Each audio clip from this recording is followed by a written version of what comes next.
अगं कावेरी, माझा पण बाळ 1 ते 6 महिन्याचा आहे आणि मला अंघोळ घालायला नाही येत. सांग ना आम्हाला टिप्स आणि ट्रिक्स. मालिश कशी करायची, अंघोळ कशी घालायची? चला सांगते. चला. सो हे मॉमीज, सो आजच्या या व्हिडिओमध्ये जर तुम्ही न्यू मॉम असाल आणि बाळाला अंघोळ घालायला घाबरत असाल, तर आज मी तुम्हाला काही छोटे छोटे टिप्स आणि ट्रिक्स सांगणार आहे. So first of all tension घेऊ नका. सगळ्या मॉम्सला स्टार्टिंगला असं हळूहळू जर तुम्ही प्रॅक्टिस वगैरे करतात रोज, तर ते सगळं इझी होऊन जातं. तर इकडे मी काय केलं आहे, मी बाळाला ना आधी फीड केलं आहे, कारण जेव्हा बेबीचं पोट भरलेलं असतं तेव्हा ते खूप काम आणि रिलॅक्स असतं. सो फीड केल्यानंतर डायरेक्ट अंघोळ नाही घालायची. थोडंसं 5 ते 10 मिनिट वेट करा, बेबीला सेटल होण्यासाठी टाइम द्या.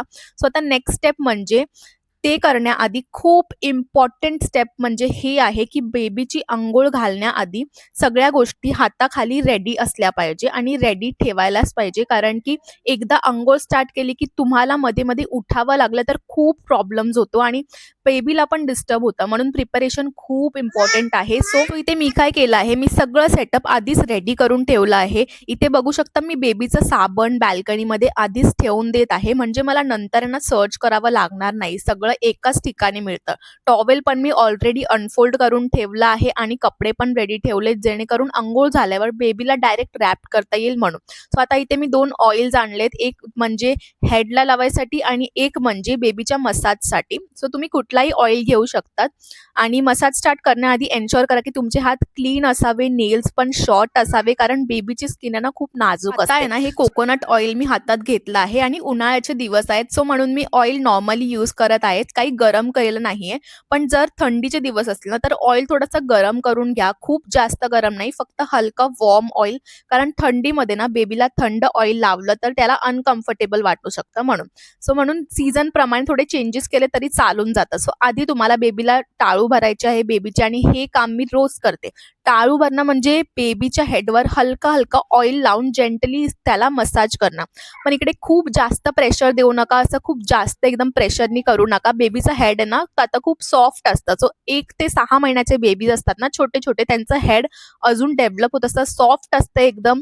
एस्पेशली वरचा पार्ट जो असतो ना तो, कारण की टाळू म्हणजे खड्डा थोडासा तुम्हाला जाणवत असेल. बेबीचा फेस मसाज करत आहे. थोडासा ऑइल घेतला आहे आणि हलकंसं स्प्रेड करून घ्यायचं आहे, जास्त पण नाही लावायचं, आणि नाकला हलके थोडंसं स्ट्रोक द्यायचा आहे. इतकं पण नाकात ऑइल वगैरे टाकायचं नाहीये. थोडं थोडं असं तुम्ही नाकाच्या अराउंड लावू शकता आणि वरून खालच्या डायरेक्शन मध्ये असं जे मी केलं ना, ते आधीचे लोक काय करायचे, आधीचे आज्याबाई काय करायचे, की ते ना नाकाचं थोडंसं स्ट्रक्चर चांगलं व्हावं म्हणून असं त्याला मसाज द्यायचे, जसं मी दिला. आणि इथे पायाला पण मी हलकं हलकंसं तेल लावून घेतलंय आणि जे मांड्या वगैरे असतात तिथे पण तुम्हाला लावायचं आहे, कारण की तिकडे असं धूळ वगैरे जमते आणि मग ते जाऊन बसतं, थोडासा कचरा जाऊन बसतं, त्याच्या ते नाही व्हावं म्हणून तुम्हाला इथे पण हलकं हलकं तेल लावून घ्यायचंय. डोळ्याच्या अराउंड इथे खूप केअरफुली करायचंय.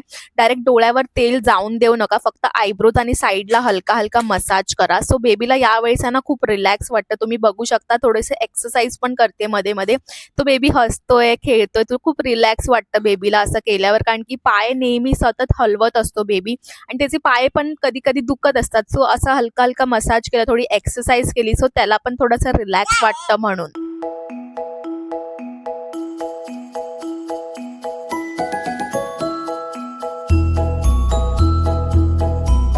सो आता तुम्ही बघू शकता मी बेबीच्या हाताची आणि पायाची थोडीशी एक्सरसाइज करते. हे पण खूप इम्पॉर्टंट असतं, कारण की बेबी सतत हातपाय हलवत असतं आणि त्याचे पण थोडंसं एक्सरसाइज गरजेचं असतं. मग पाया हळूहळू असा फोल्ड आणि स्ट्रेच करायचा आणि मग नंतर मी बेबीला असं उलटं झोपवून मग त्याच्या कमरेची वगैरे थोडीशी मालिश करत आहे. त्याच्याने पण बेबीला खूप असं रिलॅक्स वाटतं आणि पायाची थोडी थोडी मागून मसाज करत आहे आणि नेकची पण जे मागे असं कचरा वगैरे बसतो ना, तिकडे पण तुम्हाला थोडंसं मसाज करून घ्यायचं आहे तेलनी, जेणेकरून ते जास्त होणार नाही आणि मग तेलाने सगळं त्याला रिलॅक्स. आता मी काय करत आहे, बेबीच्या पोटाला थोडासा मसाज करत आहे आणि कानाच्या खालून वरून थोडासा मसाज करून घेत आहे आणि तोंडावरती फेसवरती थोडंसं असं थोडं तेल वगैरे स्प्रेड करून घेते, जे लावलेलं ते सुकावं म्हणून. आणि सगळ्यात इम्पॉर्टंट स्टेप पोटाची मसाज करणं खूप खूप खूप इम्पॉर्टंट आहे. का? कारण की 1 ते 6 महिन्याचे जे बाळ असतात ना, त्यांना कॉलिक इश्यूज, त्यांना गॅस इश्यूज खूप होत असतात आणि तुम्ही बघितलं असेल ते खूप रडतात आणि मग ते नाही रडावं आपल्याला समजत नाही की का ते नेमकं रडतात. तर मग अशा बाळांना तुम्ही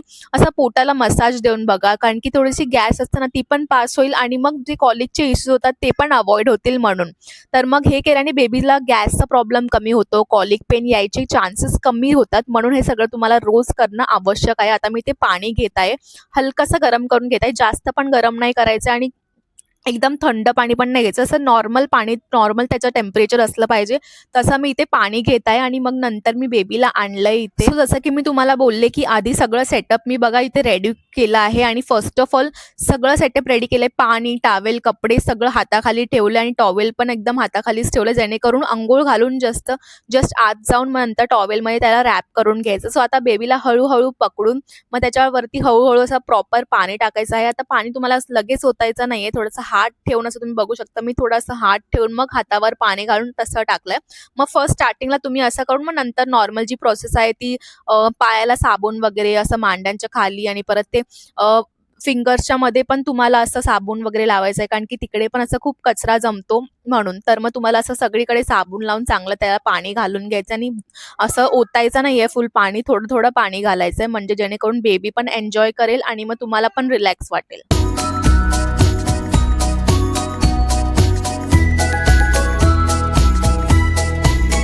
सो आता तुम्ही बघू शकता मी असं पायावरती बेबीला ठेवून मग त्याला अंघोळ घालत आहे. सो आधीचे जे आपले आजी होते ना ते पण असंच रुटीन फॉलो करत होते. असंच ट्रेडिशनल स्टाईलमध्ये ना खूप छान वाटतं अंघोळ घालायला आणि फुल असं प्रॉपरली अंघोळ घालायला पण होते आणि थोडंसं रिलॅक्स होण्यासाठी पण बेबीला भेटतं. आणि ते कोकोनट ऑइल, नॅचरल ऑइल्स वापरत होते, कारण की असं हलक्या हाताने पूर्ण बॉडी मसाज करत होते स्टेप बाय स्टेप. कारण की ना हे आहे ना मसाज करणं म्हणजे ना ब्लड सर्क्युलेशनसाठी आणि बेबीच्या स्किनसाठी खूप इम्पॉर्टंट असतं. पोटाची मसाज करायचं डेली क्लॉकवाईज डायरेक्शनमध्ये कोलिक अवॉइड करण्यासाठी आणि हा स्टेप आहे ना खूप इम्पॉर्टंट होता. बेबीला पण कम्फर्टेबल ठेवत होते आणि हाताची पायाची एक्सरसाइज, हात स्ट्रेच करणे, फोल्ड करणे, सायकल मुवमेंट करणे, हे सगळं बेबीला ना ॲक्टिव्ह बनवतं आणि फ्लेक्सिबल पण राहतं.